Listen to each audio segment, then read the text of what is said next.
Hello and welcome to the Literary Lair. Today we have another Douglas Adams book. And no, it's not Restaurant at the End of the Universe. We'll get to that in a few weeks. This one is Dirk Gently's Holistic Detective Agency. A book about a holistic detective. Well, that's about it. Let's review it.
The cover is bland, and I mean really bland, at least on the edition I have.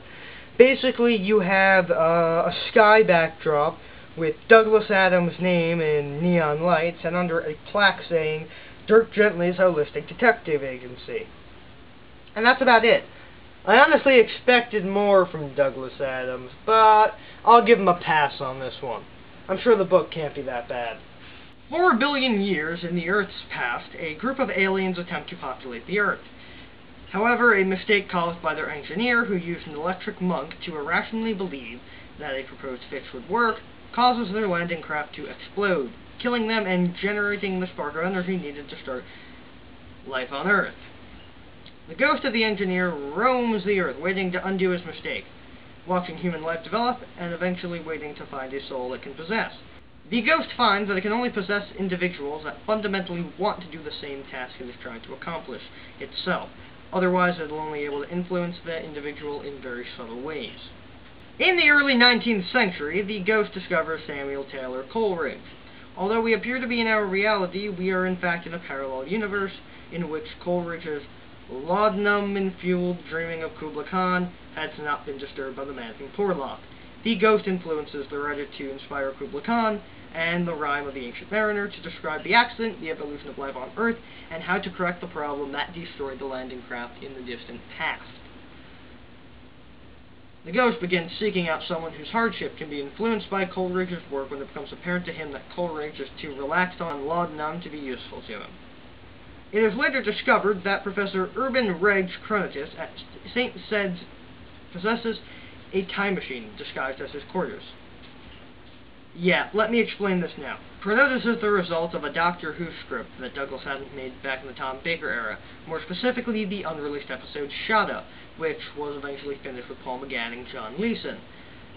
In the late 20th century, during the annual St. Sed's dinner reading of Kubla Khan, the ghost influences Reg to use the time machine to perform a bit of trickery for a young child at the dinner, while the ghost lures another electric monk into Reg's quarters.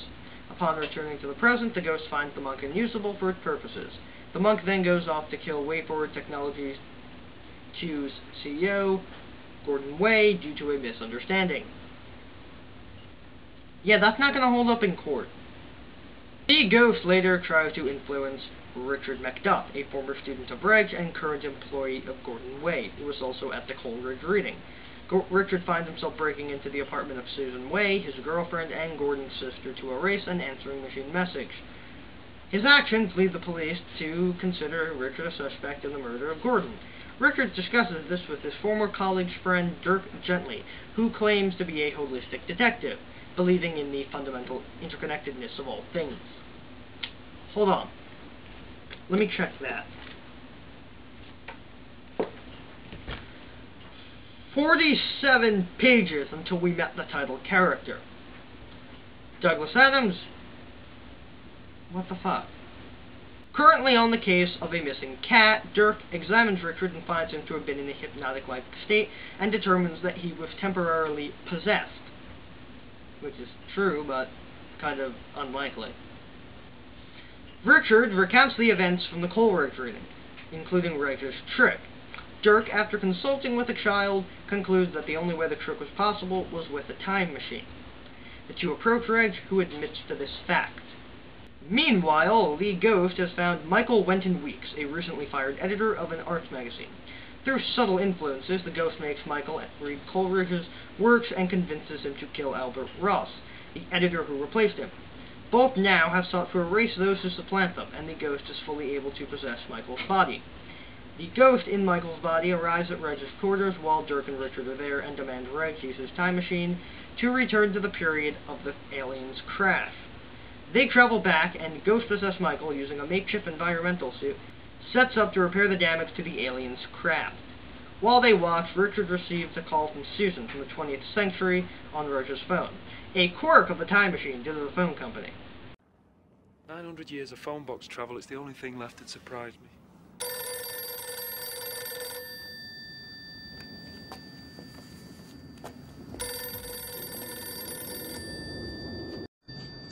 What's that about ringing? What am I supposed to do with a ringing phone? Richard learns of Ross's murder, and Dirk quickly surmises that the ghost's plan, which, if successful, will erase the formation of life on Earth. Realizing Michael was influenced by Coleridge's work, Dirk instructs Reg to take them to the 19th century, allowing Dirk to interrupt Coleridge long enough to interrupt the ghost possession and prevent the full version of Kubla Khan from ever having been written, leaving us only with Coleridge's half-remembered fragment, thus bringing this universe and our universe together. So, good, I guess. Upon arrival back in the 20th century, Dirk, Richard, and Reg find humanity as they left it, but with very small, subtle changes. Reg also discovers that his time machine no longer works, after having the telephone company repair the phone line to his quarters. Dirk learns that the missing cat was never missing in the first place as a result of their actions, and sends his client a revised bill that reads, "To saving humanity from total extinction, no charge." So that was Dirk Gently's Holistic Detective Agency. It was enjoyable enough, but it was hard to get into, I admit. Also, 47 pages until the character shows up? Well, it's too long of a wait. But whatever. Next week we'll be getting to Death Rat, a book made by the head writer and later host of Mystery Science Theater 3000, Michael J. Nelson. And I really hope that doesn't lead to a very poorly executed MST3K parody.